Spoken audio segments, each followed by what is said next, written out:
What is going on, everybody? Welcome back to Red Seat Radio. My name is Corbin, and this might be the most important video I've made so far. Not because of the content, but because of you guys. Whether you were the first person to subscribe to this channel or the last, we have officially hit 1,000 subscribers, and I appreciate every single one of you.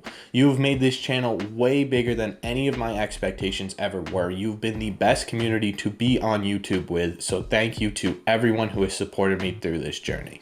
The journey's obviously not over, but this is a huge milestone to me, so thank you.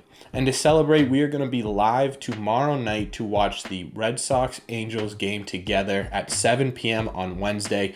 We are going to be celebrating 1,000 subscribers. We're going to be watching the game. We're going to be talking baseball. We're going to be talking life. So if you want to come by, hang out with the rest of Red Seat community, you obviously can. And don't be afraid to stop by. Again, that is 7 p.m. Eastern time tomorrow, Wednesday night, to watch the Red Sox Angels game. Anyways, it's no secret that the Red Sox have been bad this year.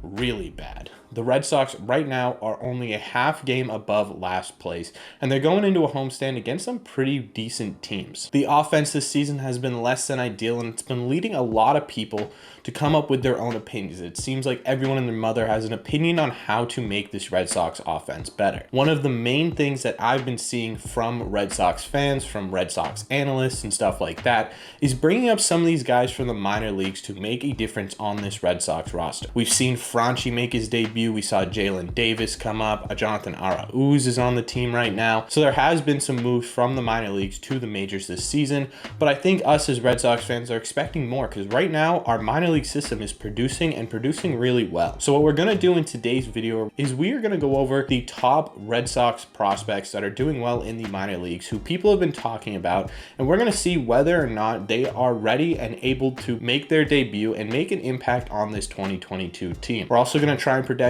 who the next person is going to be called up to this Red Sox team. But before I get into that, don't be afraid to hit that subscribe button if you're new here. You just heard we hit 1,000. Let's see if we can keep this thing growing. If you love Red Sox content, you're going to love this channel, so don't be afraid to hit that button. Also, make sure you guys are hitting that like button as well. If you are already subscribed to the channel or newly subscribed, liking these videos are the best way to help this channel out, and it would mean a lot to me. Thank you all very much for clicking on this one. Let's get into it. Let's start with the big one, Triston Casas. Now, it's no secret that the Red Sox first base position has been lacking a lot in the offensive department. We saw Shaw, we've seen Dahlbeck, and now we see Frenchie Cordero, and all of them combined have a terrible batting average, on base percentage, strikeout rate. First base right now is a black hole for offense. This has led to a lot of people looking at the #1 rated first base prospect in all of baseball in Triston Casas and debating whether or not it is time to bring him up to the big leagues. If you don't know, Triston Casas is a power hitting first baseman who has an approach at the plate a lot like Kyle Schwarber. He's very selective with the pitches that he attacks, and that leads to him drawing a lot of walks, which the Red Sox could use desperately. So far in 2022, Triston Casas is off to a pretty decent start. He has a batting average of .262, .388 on base percentage, and a .500 slug. Most importantly, in my opinion, is that he's already had battle and deal with adversity at the plate. Over a 4-game stretch this year, he went 0 for 14 with a lot of strikeouts. However, in the last 3 games, he is 6 for 13 with 4 RBIs, 2 walks, and an absolute nuke. This is a good sign for anyone advocating for Triston Casas to come up sooner rather than later, because it shows that he's able and willing to pull himself out of rough positions and make himself a productive hitter once again. In my opinion, though, Triston Casas isn't quite there yet, and I'm not saying that his talent isn't there, but there are a couple problems right now with bringing Casas up. The first is that if we bring Triston Casas up right now, it is going to be assumed that Triston Casas will be the savior of the Boston Red Sox. That is a lot of pressure to put on a young prospect, a rookie, to come in and save this season is not something that I think Triston Casas is capable of doing all on his own, mostly because I don't think that's how that works in baseball. The other issue I have with Triston Casas coming up is that I don't believe that Cora will want him playing every single day. I think it's been a pattern with Cora that when we have these young, talented guys, they come up in mainly a platoon situation where they can get some ABs, they can get used to Fenway, they can get used to the crowd and everything like that before they're an everyday player. The assumption with Casas is that if he's called up, he will immediately be an everyday player, and I just don't think that's how Cora runs things. It makes sense to keep him in the minor leagues for a little bit longer and make sure that he's playing day to day and fully polished and ready to go before he's called up to the Red Sox. Most of the analysis and prospects scouting that I have taken a look at for Triston Casas has him coming up either mid-June or early July. And to me, that makes a lot of sense. You allow him to round himself out as a player in the minor leagues for the first half of the season. Then you bring him up, you have him as a platoon player. He's ready to go when he needs to go, but he's not relied on to be an everyday player. The other thing too is that by June or July, we're probably going to know whether or not this Red Sox team is a competitive team. If they struggle through the month of May and possibly even June, then by that point, we probably know this team won't be in contention. And bringing Casas up will most likely just be to get him reps and get him used to the major leagues. On top of that, if we are in contention, adding Triston Casas will be a nice boost to this lineup.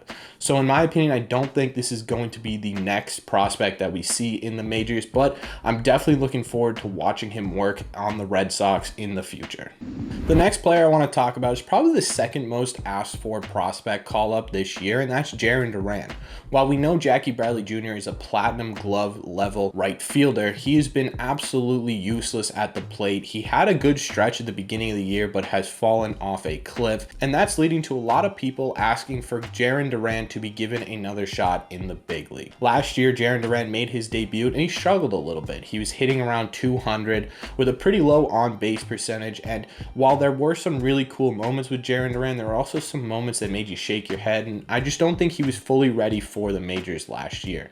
However, during spring training and the offseason this season, he made a lot of mechanical and approach differences to his at-bats, and it's really working for him in the minor leagues. Right now, he has a 360 average, a 458 on base percentage, and a 560 slug. Could it be time to bring Jaren Duran up and see if those mechanical and approach changes can be impactful on a major league level? In my opinion, yeah, it is. Give him another shot to see if he can produce for this Red Sox team. He's an extremely athletic and quick guy, and if those mechanical and approach changes can make him more effective on the offensive side of the ball, he can be a true improvement to this Red Sox offense and a threat to almost every single team that we face. Especially because the Red Sox right now are pretty lifeless on the bases. The runners in scoring position, runners on base have been our weak spot this year. And if Jaren Duran can get on and get in pitchers' heads and get into scoring positions, it could lead to more runs for this Red Sox team. The only problem I have with Jaren Duran right now is simply where we're going to fit him in. The rosters have shrunk, and the bench right now, you have three guys that you pretty much need on this Red Sox team in Plawecki, Cordero, and Arroyo. So the only spot left for him would be Jonathan Arau's spot. And in my opinion, this is a spot that can easily be changed. It's not like we need Arau's on this team for any sort of reason. I think he's down in Double or AAA right now, rehabbing after his COVID stint, and he could stay down there a while. So in the meantime, let's bring Duran up, see what Duran can do at the major league level, and if he produces the way that I think he can produce, the way that you guys think he can produce, then Jonathan Arau stays in the minors and Jaren Duran becomes an integral part, an integral depth piece for this Red Sox offense. The last player I want to talk about on this list is Jeter Downs. I haven't seen Jeter Downs being asked to come up to the majors as much as the other two guys, but I have seen it floated around. And the reason I think it's been floated around is because he was supposed to make his major league debut this year by all projections. Last year, he had an extremely tough year at the plate, batting in the 100s for the year, and it stunted that growth. He was supposed to break camp with the Red Sox this year, and because of last year, he just simply wasn't allowed to do that. This year's a bit of a different story. At the plate, Jeter Downs is hitting 241 average, a 344 on base percentage, and a 482 slug. He looks like a more rounded hitter this year. The problem with Jeter Downs is the needs the Boston Red Sox have right now. In my opinion, the most solid part of this lineup, the part of the lineup that isn't going to change, is that middle part of our infield, Trevor Story and Xander Bogaerts. You don't want to take out your best all-around hitter in Xander Bogaerts. You also don't want to take out the guy that you just spent a ton of money on, a guy who is adapting and growing in a new team and new position, preventing him from fully reaching his potential as a second baseman and a power hitter for the Red Sox. And Jeter Downs just simply isn't athletic enough to be a man man in the outfield. That leaves the only possibility for Jeter Downs this year as being a bench bat. And with those numbers, it just doesn't seem like he would be a super productive person to have as a depth bench bat piece. He's not a super fast guy, and he's not a huge contact guy either, so it doesn't make sense for him to be a depth piece for the Red Sox right now.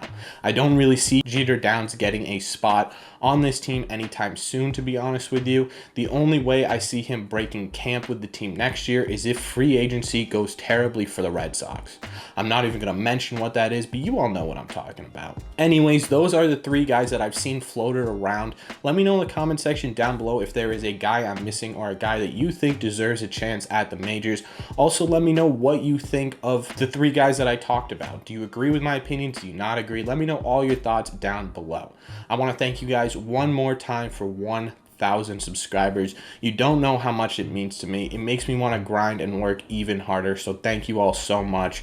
Also, make sure if you've made it to the end of this video that you've also hit that subscribe button. Like I said, we already hit 1,000 subscribers, so let's see how far we can keep this thing growing. Also, if you haven't already, make sure you've hit that like button as well. Like I said in the beginning of the video, if you're already subscribed or newly subscribed, this is the best way to help out the channel. Thank you all very much for 1,000 subscribers. Thank you all very much for watching this video. Go Sox, and I will see you in the next one.